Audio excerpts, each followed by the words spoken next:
and happy Sunday to you. I hope everyone is having a great Sunday. Today I'll be showing you my papayas.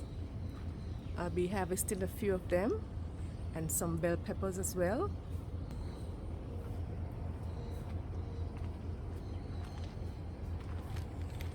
These are the papayas.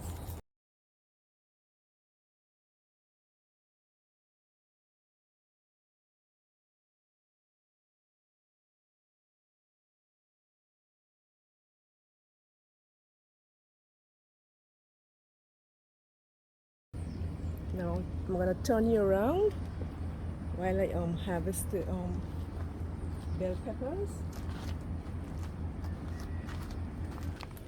Now I had two large bell peppers on the tree, a red, and something has eaten the red one.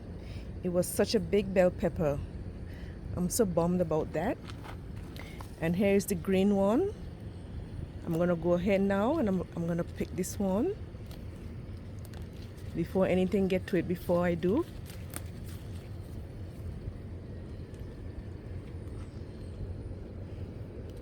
Great.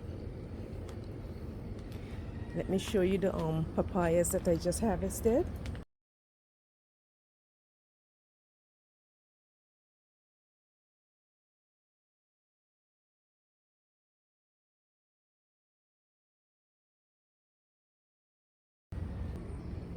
I'm also going to harvest some of the purple basil.